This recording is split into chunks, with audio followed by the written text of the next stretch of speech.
So John and Mary had gotten married on November 18th, 1885, but it seems Mary had cold feet shortly afterwards and left to be with her family in Iowa.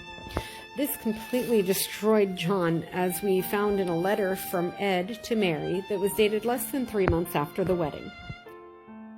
Salinas, February 13th, 1886. John arrived home all broken up, sick at heart and with aches and pains. A lamentable case, but he will survive if he undergoes no more of those terrible strains. "What is that vision?" he to us said. "Come to my arms, yes, 'tis she. I wonder why she treats one so. Why does she start and from me flee?" Thus John went on. He knew not what to think of the words to us he said.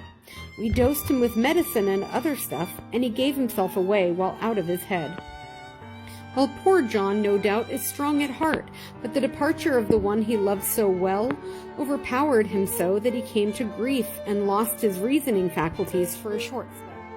But motherly care with remedies fine will bring him to his feet once more, but his mind will never more be the same as it was in the days of yore.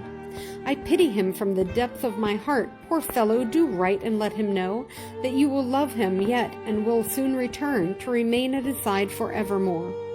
I have only told you in a light degree, for I was afraid it would break your heart, of how John's anguish has upset his mind, the effects of which from his nerves will never depart. But do not let this darken your pathway or of future festivities at your old home.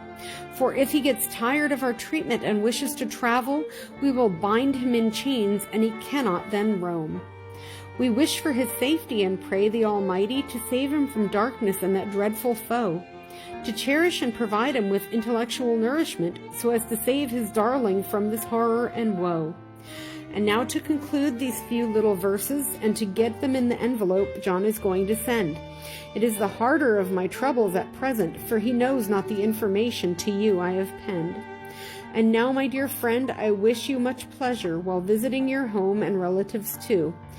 Pray your energy, may you enjoy the cold weather that you must encounter, and now for the present I bid you adieu. So Mary did end up returning to her husband, but it likely wasn't because of this letter. It was because once she was in Iowa, she soon found out that she had been about a month pregnant when she left California.